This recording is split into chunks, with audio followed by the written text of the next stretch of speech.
So the question was, what is the state of citizenship in Europe today? And I think it's a very difficult question to answer this very precisely, because I think everybody has another experience with citizenship, and we don't have a full overview of all countries. And I think this conference shows that everybody experiences it in its own and her own way, and many of the speakers speak about their own personal situation, about the situation in their country. So all those things show that citizenship is different in different countries, and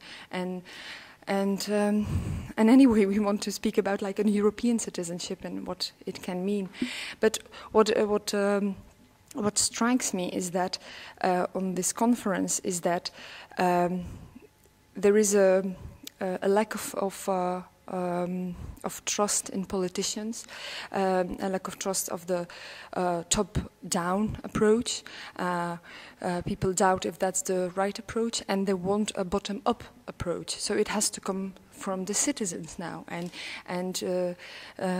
very often we speak about the power of citizens. And how powerful are those citizens? And some speakers defend culture that should go on the streets and engage a large group of citizens, and that they can have a voice through culture.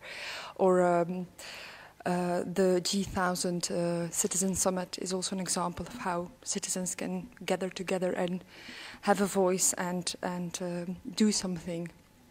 But of course, I'm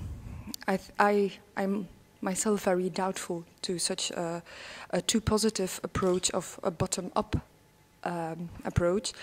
Although I think citizens have a responsibility and have to be aware of the responsibility that they are also political agents. We go and we can vote, and we have to think about the vote we express, because it has consequences, because we choose our leaders. We should be aware of the power we have, but it doesn't mean we have the responsibility to solve the problems of Europe.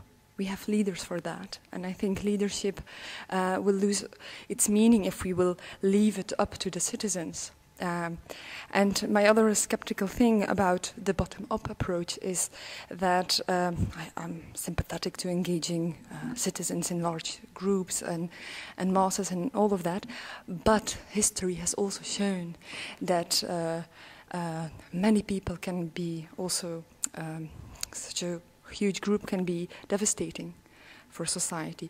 So we shouldn't be too blind and to applaud too much, like, oh, it's fantastic if citizens move in groups and change things, because change can be destructive. So I think we also need to not to focus too much of the responsibility to the citizens, but also to focus to the responsibility of the politicians.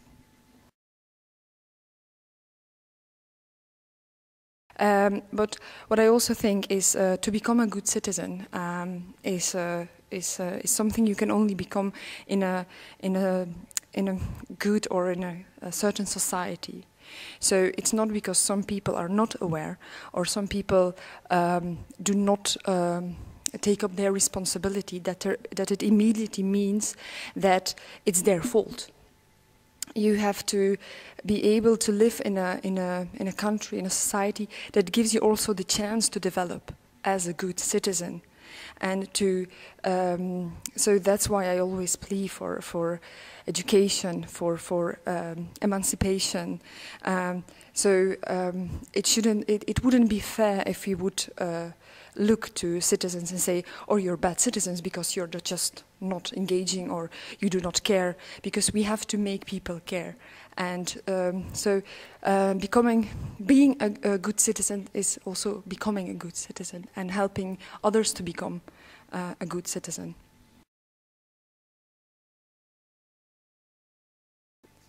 Well, education and culture can't be split from each other, in my view. And also, again, on this conference, many people speak about culture, and it's very clear that not everybody's speaking about the same culture. Some speak about high culture and about low culture, and some say no, everything is culture. About what kind of culture are we talking about? Speaking about opera is a completely different kind of culture than speaking about the way we eat. And I'm not saying it's not all part of culture, but I think I would like to have the question more precisely. What kind of culture do you mean when you ask that question to me? Is the role of culture? Which culture are you thinking of? And then I can better, I think, answer that question. Well, culture, of course, has a significant importance to citizenship, and I think it's very important to invest time, money, thought in it, because passing on culture and the heritage is of utmost importance to the future. But we shouldn't be too blind and to think that culture will save the world in I think that, if we have opera, and I really hope we will always have opera, that people will start to love Europe or become engaged citizens, because it's not that simple. To become a good citizen, you need much more than just culture. So, of course, yes, I'm very supportive of culture. Yes, we have to invest in culture. Yes, we have to invest in festivals and art and support artists.